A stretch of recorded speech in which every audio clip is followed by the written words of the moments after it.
Are you feeling lost and disconnected from the woman in the mirror? It's time to hit the reset button, my friend, and create a new vision for yourself. Join me in this video as I share my personal journey of rediscovering my true self and how you can do it too. From trying new things to embracing change, I'll show you how to reconnect with the amazing woman you truly are and embrace the beauty within. I love getting to teach women all over the world that style is just a skill. Nobody came out of the womb in a faux fur coat and Louboutins, and as scary or cute as that may sound. Style is just a skill, and the women in your life who are well-dressed and always put well together, they just learned before you. But here's the thing about skill set. There's one thing that comes prior to learning the skill, and that's mindset. You've heard this before. As a man thinketh, so is he. Whether you think you can or think you can't, you are right, said Henry Ford. So it all begins here. It starts with the heart. We have to touch on mindset and till the soil and undo some limiting beliefs about your body and your beauty before we even get to the fun and the fundamentals of fashion. You are in the driver's seat of your life. So you've got to stop at some point and take a look at where have you come from, who are you today, and who is the woman that you want to be going forward. A way of example, I didn't have the happiest childhood, and it was pretty traumatic. It was very dark. It was very abusive, physically, sexually, emotionally. And by the time I became a young woman and went to work at the age of 17, I had taught myself the power of personal style, because I used to look around and think, well, I've got no education, no job, no home, no car, no money, no clue. How am I going to make it work out here? And the one thing that I saw as an easy to identify common denominator was all the people that I thought were successful in life was how they dressed. So I taught myself that at a very young age. But here's the problem. I was often the best dressed but most broken woman in the room. After a tumultuous childhood, I had no self-esteem, zero self-confidence. I had no clue who I was. I had no identity, no vision, no plan. I was just working hard to make sure that they kept paying me a paycheck so I could pay my rent and survive. But that brings about in a woman's heart a real disconnect.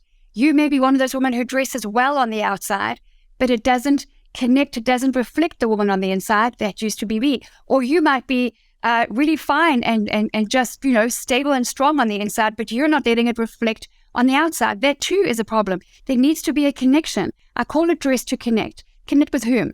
Two people. Number one, the woman in the mirror. And number two, with those around you. Because like it or not, friend, you're in the fashion business, and like it or not, friend, you have a relationship with the world. So it behooves us to get up, dress up, and make that a positive relationship and have fun while we're doing it. But it's easier said than done when you don't have love for yourself and you have self-criticism and body shame and all those kind of things, right? So how do you know? How do you know you're at the stage where you really need to reconnect with the woman in the mirror? Well, you feel like you've lost yourself somewhere along the way, right? You take such good care of everybody else, your marriage, your kids, your family, your church, your community, your business, but you don't take that good care of yourself. It's actually biblical to take care of and prioritize yourself. Love your neighbor as yourself, meaning you need to love yourself well, but we don't do that as women. And so what happens? We get frumpy and we get grumpy, and nobody likes that. Menopause doesn't help.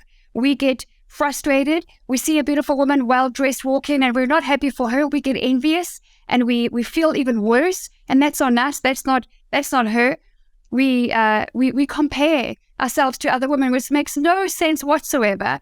And all of these regular things just add to our frustration and our pain and our quiet distress at night when we go to bed, knowing that we are not who we thought we would be. We've lost ourselves somewhere along the way, and you have a desire to connect with the woman in the mirror.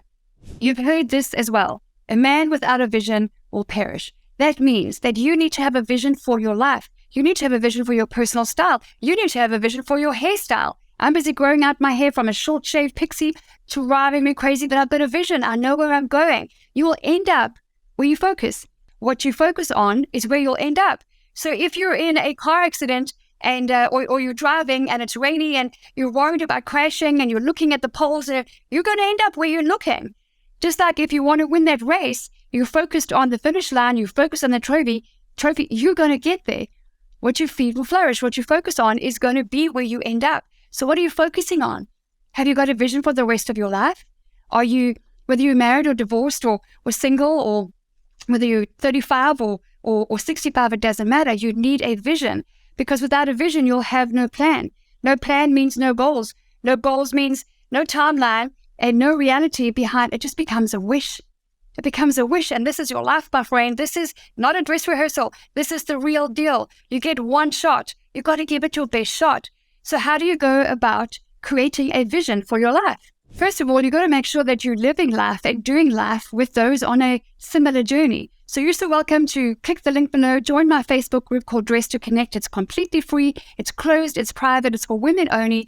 And that's where we decide we are committed to getting up, dressing up, and being the bold light on a hill that we know we are called to be. We also know we've got some work to do to undo some harmful, unhelpful, limiting belief systems that we have about ourselves. We need to stop criticizing ourselves and others and commit to loving the woman in the mirror.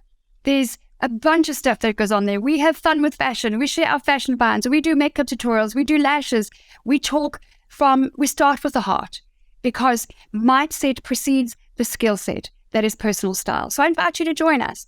Another way you can do that is click on the link lindapage.com, join my next free webinar, and I talk about setting a vision, going from as is to be, going from maybe you're the queen of low self-esteem, how to ditch that, how to build a rock solid platform of self-esteem, and how to build your self-confidence on top of that, because that's how it works. One is a gift that is given, another is a skill that is built. Self-confidence means self-trust.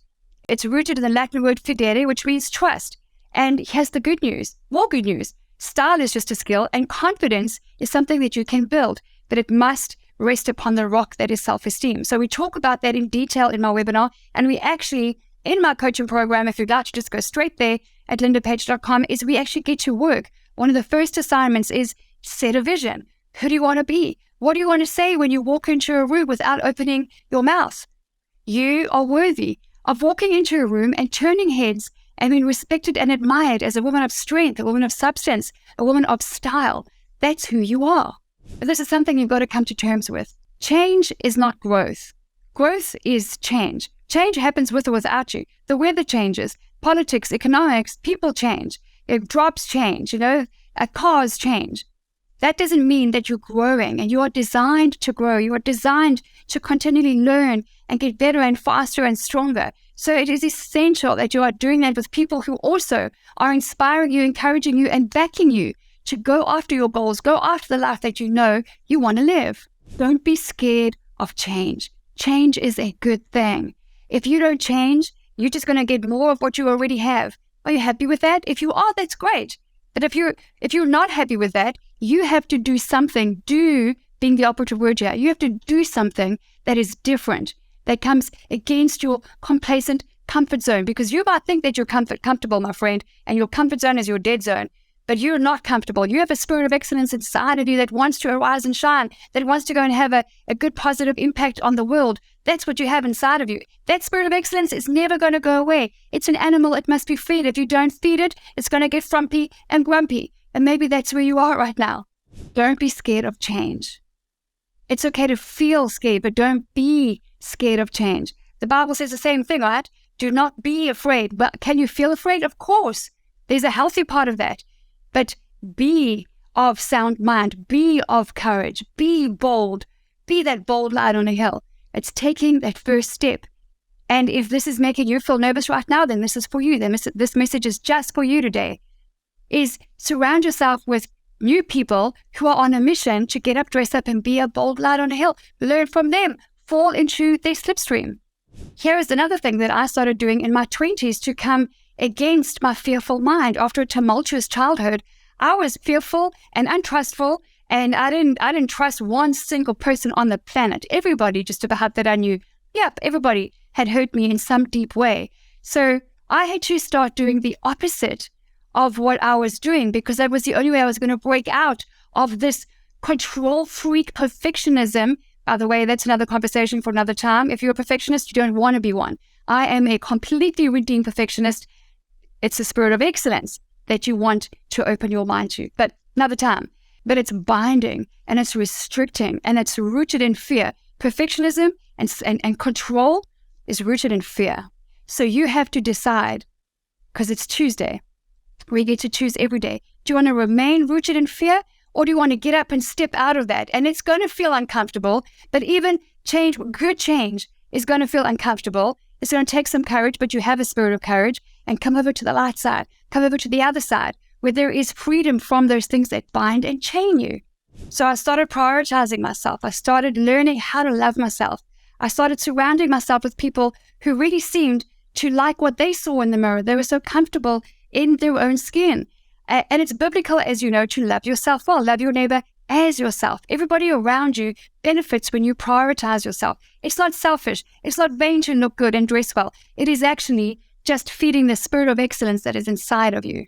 Something else you can do is go and do the things that you love. I don't know, what do you love? Maybe you like playing tennis. Maybe you like pottery. Maybe you like painting.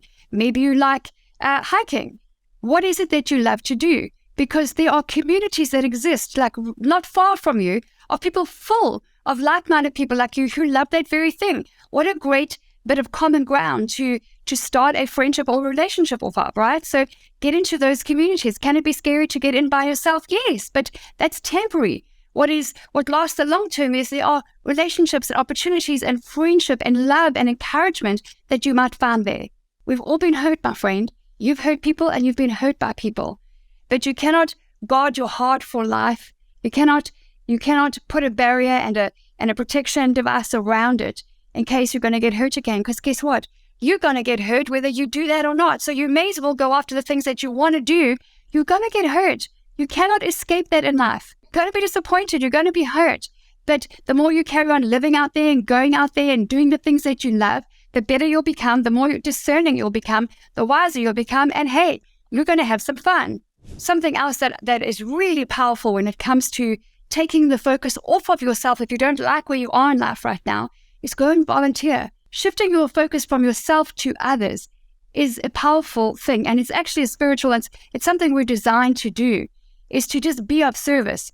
Don't be of so much service that you never invest in yourself, you never take care of yourself, because that's just martyrdom, and that really doesn't serve anybody, really. But volunteer in an environment where you can't but feel grateful for what you have. Gratitude is another powerful tool that if you harness it, you will realize, flip, you know what? I'm going to stop focusing on the negative. I'm going to focus on the positive and watch the change that it brings into your life. So take the focus off of yourself, go and volunteer. That will grow the gratitude in you, and change will come your way. Something else that you can do right now today, and like I say, it's Tuesday, is you can choose to stop being your biggest critic. It is just a choice, my friend. You can retrain your brain to do anything. Your spirit of beauty starts with your heart. If you are criticizing yourself and your body and your boobs and your butt and your belly and your upper arms and your everything, then it means that you're not committed to the woman in the mirror. And if you're not committed to you, why should we be? Why should anybody be? If you're working from home and you say, what's the point of dressing up? Nobody sees me. You just called yourself a nobody. No one's going to be committed to that. So you need a vision. Get into Dress to Connect on Facebook or register for my next free webinar and let me help you to how to go about creating a vision. You could live the rest of your life as the best of your life. It's entirely up to you. Take stock of your life today and look around and ask yourself the question, am I happy with how I'm living? Who am I doing it with? And the days that I start and end out there and how they pan out, am I happy with that? Am I inspired? Am I really? Because yes, of course, there's always more. But unless you're saying, I love what I do, and this life is incredible, and I'm so grateful to have built and have people who help you to build the life that I have. Unless you can say that, you want to take stock of your life today, because the option exists for you to change it or enhance it. Surround yourself with the right people who will inspire and motivate and encourage you, people who will celebrate your successes, who are happy when you succeed. They're not critical or envious of your success. It is possible, beautiful woman, to reconnect with the woman in the mirror. It is possible to get up, dress up, and be the bold light on a hill that you know you are called to be. It is possible to look forward to your day with like-minded people on a similar journey. It just starts with you. It starts with one decision, and it starts with a step forward. No one's going to do it for you. You need to decide, am I going to join this group? Am I going to get onto that free webinar? What are you going to do as a next step? Because vision is the thing that's going to help you to reconnect with the woman in the mirror. And Dress to Connect is all about that. Is Dress to Connect in a way on the outside that reflects the woman on the inside, so that you and she will be on the same page. You'll always be in sync, rooting for each other. And then you will attract positive people and positive opportunities. You are either attracting or repelling people by the way you dress, by the way you do or don't have eye contact, the way you frown or the way you smile, your body language, your whole nonverbal communication. It's all in my coaching program. You're so welcome to go and check it out. Otherwise, hop onto my free webinar, and for sure, at the very least, come on over to Dress to Connect. You will find some incredible women there who have gone from zero to hero in the style stacks, who went from the queen of low self-esteem to kick-ass confident and living an incredible life. You're invited today on this Tuesday.